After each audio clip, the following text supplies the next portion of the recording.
आंखों के सामने सब कुछ है, घुटती, तड़पती, बिखरती, चित्कारती, मरती जिंदगी आंखों के सामने है। फिर भी गुनहगार से प्यार है। अब इस प्यार को क्या नाम दे। हर दिन किसी ना किसी की इनकी वजह से जान जा रही है। फिर भी प्यार करने वालों का प्यार कम ही नहीं होता। परिवार पर परिवार तबाह हो रहे हैं, बर्बाद हो रहे हैं। उस बर्बादी के लिए जो जिम्मेदार है उसके लिए प्यार है। इस प्यार को क्या नाम दे। नमस्कार दोस्तों, मैं हूं परवीन सानी। इस उमड़ते प्यार, घुमड़ते प्यार, बरसते प्यार, चमकते प्यार में मासूमों की तबाही छिपी है। ऐसा नहीं है कि वो जानते नहीं हैं, जानते हैं, सब कुछ जानते हैं। फिर भी इनका प्यार है कि कम ही नहीं होता। पता नहीं दिमाग की गहराई में इनके प्यार की कौन सी अद्भुत, अद्वितीय और अकल्पनीय लाइट लगाई गई है, बत्ती बनाई और सजाई गई है।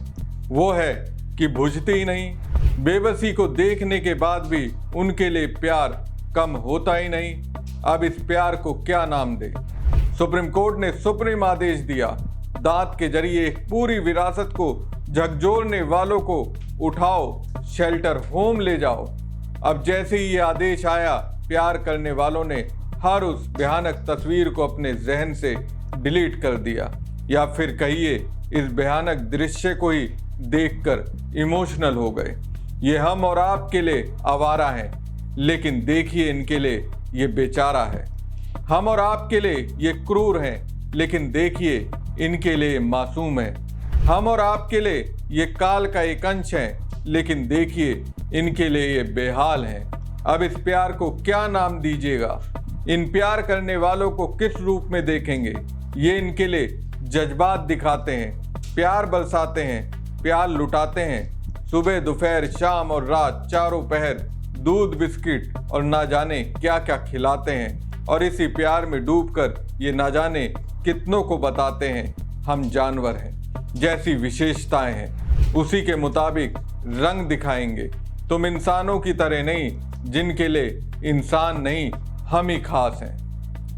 सुप्रीम कोर्ट ने 11 अगस्त को डॉग बाइट्स और रेबीज के मामलों को देखते हुए सभी आवारा कुत्तों को 8 हफ्ते में दिल्ली एनसीआर के आवासीय क्षेत्रों से हटाकर शेल्टर होम में भेजने का आदेश दिया था। कोर्ट ने इस काम में बाधा डालने वाले व्यक्तियों के खिलाफ सख्त कार्रवाई की चेतावनी दी थी, लेकिन इन्हें डर ही नहीं। हाथ में कैंडल लेकर चल पड़े प्यार के इस पार से उस पार। इस पार तो वो बच्चे जिसको इन्होंने चोट पहुंचाई, कईयों को तो यमराज के पास पहुंचा दिया।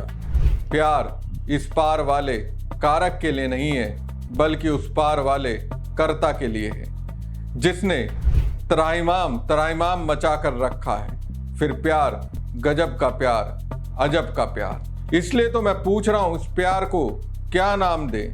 साल 2024 में देश भर में 37 लाख डॉग बाइट के केस हुए। रेबीज के कारण 54 मौतें हुई।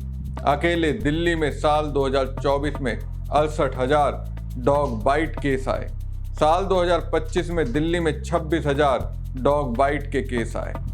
71% लोगों ने माना कि उनके क्षेत्र में कुत्तों का काटना और हमला आम बात है। ये आंकड़े बेहद ही चिंताजनक और डरावने हैं। लेकिन इनके प्यार में डूबे लोगों के बारे में क्या कहिएगा। सब कुछ देखते हुए भी प्यार है कि कम होने का नाम ही नहीं लेता। अब इस प्यार को क्या नाम देंगे। डॉग बाइट पर सुप्रीम कोर्ट में रिपोर्ट रखी गई, उससे ये बात सामने आई। साल 2024 में 5,19,704 से ज्यादा पीड़ित 15 साल से कम उम्र के बच्चे थे। डॉग बाइट के हर 7 पीड़ितों में एक बच्चा शामिल था।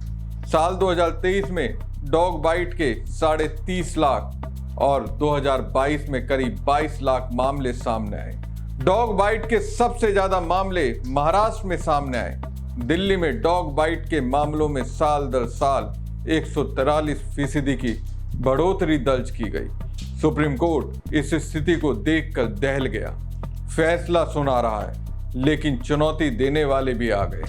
विश्व स्वास्थ्य संगठन के अनुसार वैश्विक रेबीज से होने वाली मौतों में से 36% भारत में होती है, जो इस समस्या की गंभीरता को बताता है।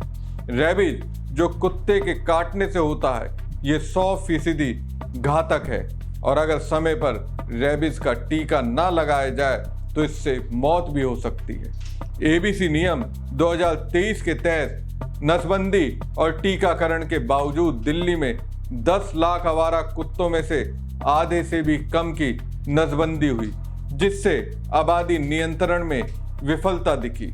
शीर्ष अदालत कह रहा है एक और इंसान पीड़ित है और दूसरी ओर पशु प्रेमी चाहते हैं कि जानवरों के साथ भी सम्मान पूर्वक व्यवहार किया जाए। सिब्बल के अलावा वरिष्ठ अधिवक्ता अभिषेक मनु सिंघवी ने भी सुप्रीम कोर्ट द्वारा 11 अगस्त के आदेश में दिए गए कुछ निर्देशों पर रोक लगाने का अनुरोध किया।